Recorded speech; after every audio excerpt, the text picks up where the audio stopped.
I wanted to show you guys how I finished off this little flower painting. I did the first layer on the YouTube Live video that's still available to you, where we explored texture. This is quinacridone rose, and then I'm going to get a second brush. That's all I'm going to do with this second brush, is add in little bits of water. So I'm going to put in a center and a center. There was a flower there, flower there, flower there, flower there. This is going to be so fast. And I'm going to put in some little pink petals really fast. And then each one is going to get watered out, and watered out. Then I'll go to the next one. Put in, there's the petal. I nearly always do 5 petals because 5 is the most common number of petals. So if you just go for 5, it nearly always looks like a flower. This one here, 1, 2, 3, 4 and 5, and then each time I'm grabbing the water. This one could have a little more water. That one could come out a little bit, So all around in this speckled area is watercolor pencil, and I used a piece of sandpaper and I sanded it. 5 water. Oh, it's really picking up lots of that colour from roundabout. I quite like when it does that. And there was one down here, so here's the centre. 1 petal, 2 petals, 3 petals, 4 petals, 5 petals. So what I'm doing is painting straight over the tissue paper, which is completely dried. It's like this really beautiful, fast way to get massive texture. I did a YouTube Live section. I'm just doing one more there, 5 strokes. I did a YouTube Live, and which was all about texture, and came up with all these different ways to add texture to the watercolor page. So it was mostly about watercolor, which is what I do most of the time. I'm just going to grab some more of that quinacridone pink,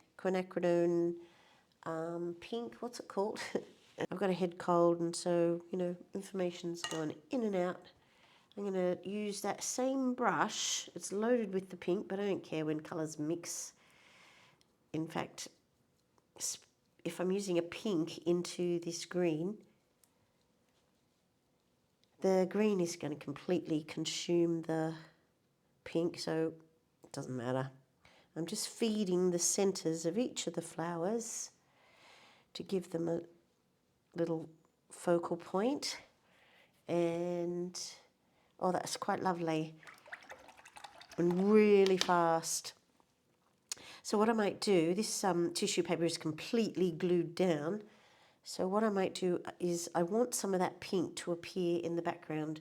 So I'm going to grab more of the pink, and I think I might just put in some with hard lines. So these are nearly all soft. So 1, 2, 3, 4, 5, and then same method, water brush, soften. Going to have hard lines on one side, and that's nice. I'm going to put one in over here, and that'll join that and that. Quite important when you're painting to have objects that join other objects. So again, 5 petals, 5 strokes, and then a water brush to soften it off. Right, so I've got this beautiful pattern. I've got this pretty pattern going up and down. It goes up and down, and should I put one there or go down here? Yeah, I think it's a bit predictable to put it there, so I'm going to put it here.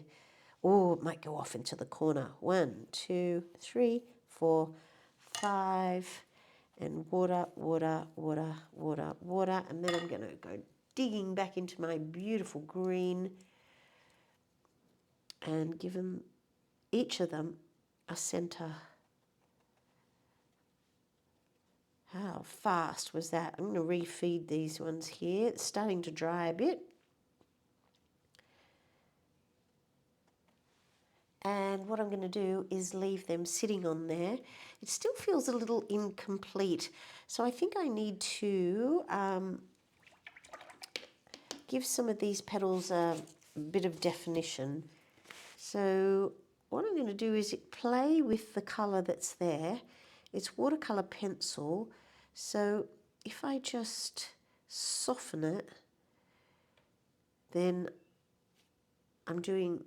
I am softening the blue, which is making it more of a solid colour.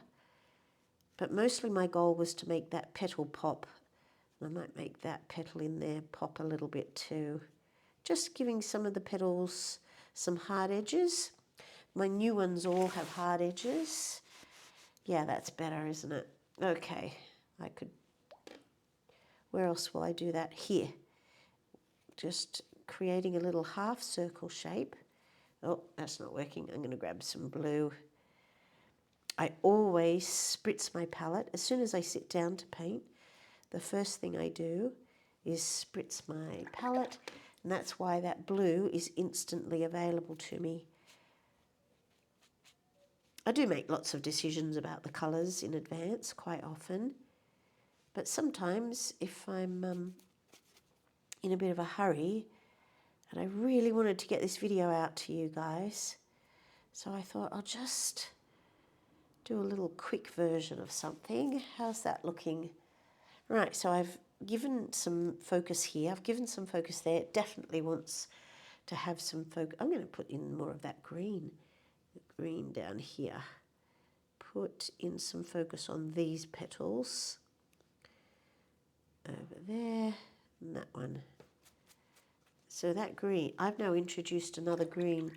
Not ideal. I'm going to add a stack of pink to it. I really didn't like what I did there. Okay, just soften all of this out. It's not really a shape. What I was doing was negative paint. This needs to be connected to that, I believe.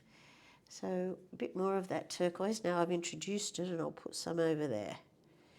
And again, that mix, this is the turquoise, phthalo turquoise, mixed with my pink.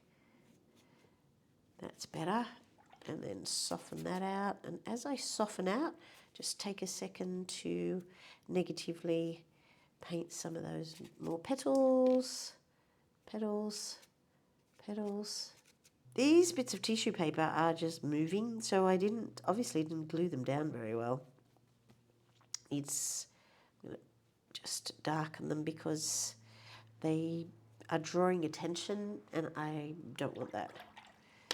Bit of this pretty green, I don't know what it is because it was a watercolour pencil, so it's definitely not phthalo turquoise. Uh-oh, I'm using it again. I'm being fast, so not ideal for reusing the same green. Oh, that's a bit better. All right, I'm going to let that dry just like that. What I've got there are some really simple, pretty flowers. Oh, this is quite nice. Now I can see that that's working. I wonder whether or not those little centres could do with a little a white highlight. So do I have some white gouache? Here's some white gouache. It's Winsor & Newton gouache. It's separated out a little bit, binder, from the paint pigment. Right, I think I'll use this brush, dry it off. It's still damp though. Just massage some of that paint. And what I want is for it to sit on my tip so that I can put in some little white dots. It's still wet, which means that the white is just absorbing into, except there that was kind of dry. So where it's wet, it's just absorbing in. The white is not reading as a beautiful white, plus the little dot gets softened. That's not too bad. I think what I'll do is dry it and redo the white. Switching brushes to this little tiny liner brush, and it's actually dry, which doesn't matter. I just want it to be able to pick up tiny little white dots. Just reloading and reloading, taking my time. And if you wind your brush around, you make that point again. If you wind your brush around and around, the bristles align so that you get a beautiful point. So I'm rolling it in the paint, roll, roll, roll, and then you get this little beautiful dot. Roll it again, and you get a beautiful dot. Being a little heavy-handed there, I think it's adding a little bit of depth by doing that. Oh, that's better. They wanted that, didn't they? They just wanted a little highlight in the middle of the... Now, if I get fast, I just get so messy. Yeah, I'm just adding little white dots in the center. I'm so enjoying myself. I'm going to do more and more. And, of course, what happens is that I start to go, wow, this is just pure fun. I think what I'll do is add a whole stack more. And it's not always great if you do that. Kind of have to walk that line between pleasure and, not pleasure and pain, walk that line between pleasure and a good outcome.